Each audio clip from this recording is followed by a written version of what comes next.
Hi, I'm Dan Siskind, and I'm here to tell you about a LEGO model of the USS Missouri I'm working on. As you can see here, this is a 25.5-foot model of the USS Missouri. It's built in 1/35th scale, a common scale I build in. I do a lot of military modeling. As far as I know, it's the longest ship of any kind built out of LEGO in the world. Wow. I could be wrong. Somebody correct me if I am. Then I'll stop saying that.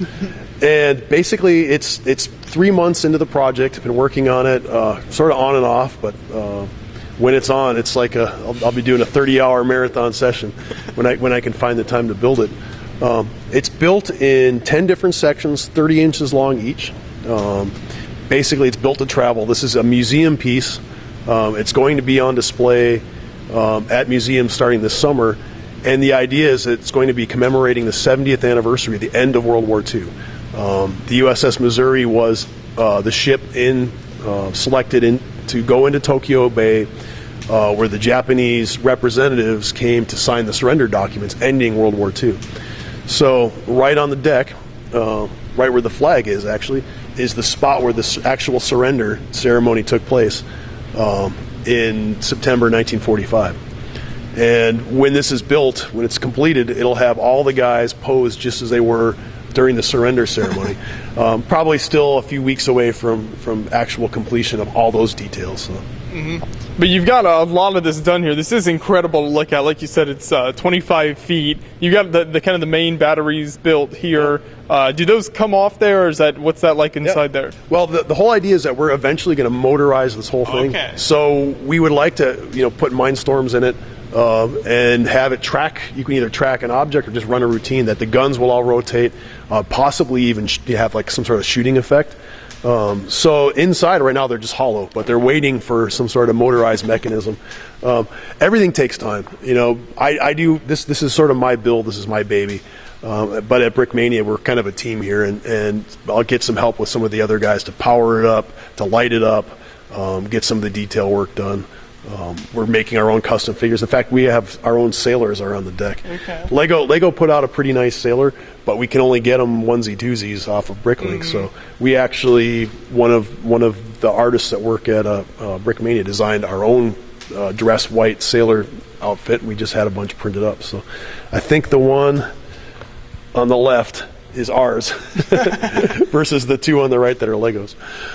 So pretty similar, but yeah, like you said, it is hard to get them in large quantities. We can't get them. We're lucky to get enough hats. We've accumulated about 400 sailor hats so far, but we're still on the prowl for more, because there's probably going to be a couple thousand figures on this when they're done, all in their whites. Wow. So, and then the officers in khaki. So we're still working on that. I'm still a little while from being able to put the crew on the deck. And if you want to take us down here as far as the more build-up area here, you can kind of see down in there some of the structural supports. Yeah, the whole thing is built. I learned my lesson from previous ships that you have to basically build everything to travel. It has to be able to withstand getting knocked around, hitting the brakes. You never know what you're going to encounter on the highway, and we've had incidents where vehicles have come apart just because they've shifted under their own weight when traveling. So this thing is designed that it will not happen. We'll take all the small things, the guns and the turrets will come off, but the main ship should travel really well. And it's built in such a way that you can pick up sections of it without having to worry about crushing anything, the sides crumbling. It's sturdy enough to support each section can support its own weight. Okay, and I don't know, can you show us one of the sections real quick? If you don't mind, we can come back down here. Okay, kind of take a section off, and you can see what it's like on the inside. So I'm going to pull the bow off here, but it's basically built in a Technic lattice where it's holding itself together. You can see on the other end too the beams that hold it together top to bottom. So it has a frame all the way around the edges, top and bottom, and so you can pick it up from pretty much anywhere without having to worry about crushing it. And that sort of lattice frame goes down the whole entire length of the ship. It's a honeycomb, basically, with cross braces and angle braces just to hold everything in place. We don't want to have to rebuild anything if we travel with it. So we don't glue anything, because this in order to make this, the ship has been an incredibly huge, like I liken it to a black hole because it's absorbed other dioramas. We've had to just dismantle everything because it just takes so many bricks to build something this scale. Now, a ship of this size, obviously so massive, where do you begin when you planning to build it, as far as looking, like maybe old photos of the actual ship? Did you visit it? I've never visited the actual ship. I've been to other battleships, but I wanted to build a Missouri. This has been something that's been on my wish list for 15 years now. Maybe even since I was a kid, I had my first inkling of doing something really cool like this. And I just started thinking, what am I going to need? What pieces am I going to need? And getting the big structural components was the biggest job. So I started actually working on gathering the parts about 2 years ago, and thinking what we could,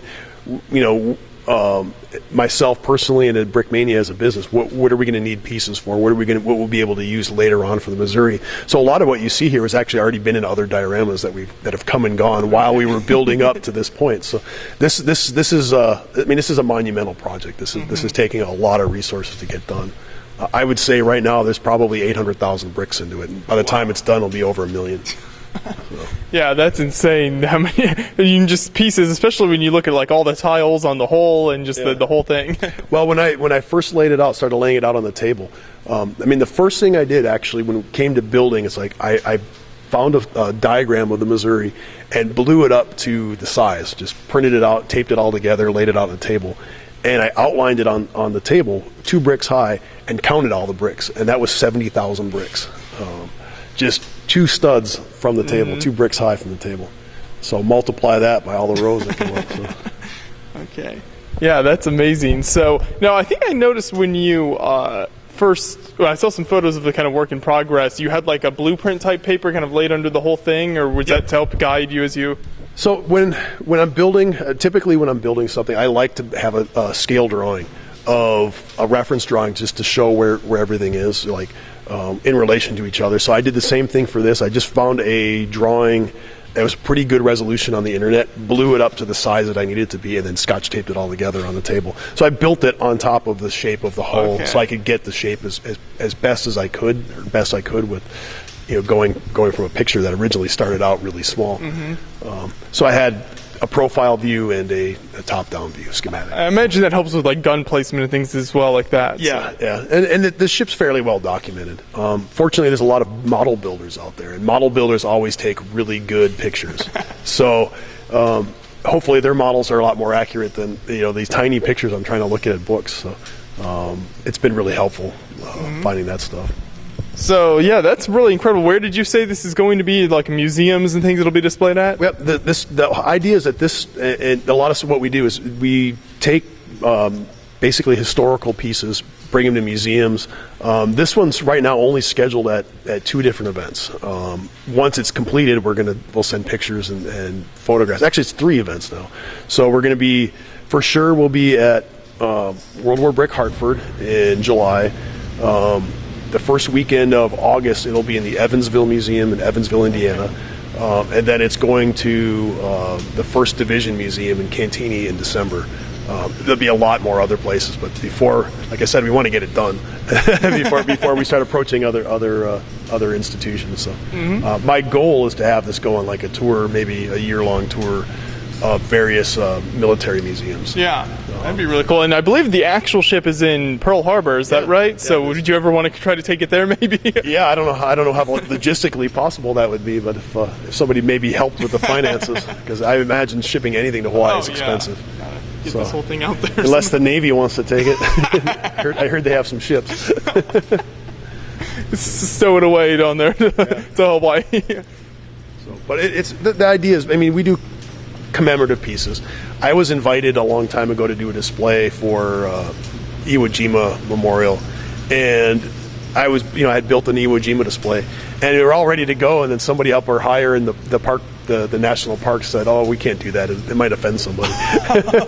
So ever since that time, we've been doing I've been building display pieces for museums and trying to make it a little bit more legitimate. Say, let's get pieces that they're not cartoony, they're actually historically relevant and still, but bring this sort of like connection to the next generation, because kids see this and they go bonkers.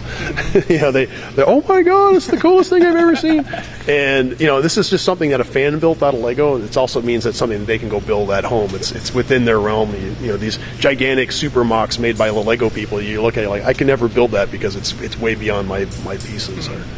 And that's what I love whenever I see a historical build like this, or all these builds you've got around here. When you talk about the kids, a lot of these kids might not necessarily be real interested in history, but they love Lego and they go to a show and see all these builds. You'd be surprised though. I mean, the kids are into video games that are historical. They're doing like Call of Duty or World of Tanks or World of Ships. So they actually come in here and recite all these facts. I have no idea where they store it all, but they tell me, they point out all the flaws in my stuff, which is great because it always makes my stuff better each time. Yeah, but that's really cool. You can kind of keep their interest going with these builds. And there's also this connection that older people, older generations have with younger people, that this really gives a talking point, like a start to talk.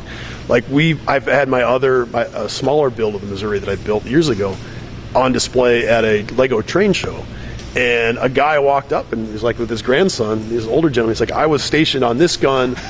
This is my gun I was stationed on this ship. And so we're creating sort of like an entry point of discussion between the generations. Mm-hmm. Yeah, very cool. Well, that's an incredible build, and I look forward to seeing it when it's fully finished as well. It should be really neat to see it. Yeah, and hopefully within a month it should be completely done. But you never know. With something like this, we'll never completely finish. We'll be motorizing more and more things. We'll be lighting more and more things up. It's Lego. It's the beauty of it. It's always evolving and changing. Keep adding cool stuff. Well, thank you for showing that to us. I really appreciate it. Awesome build.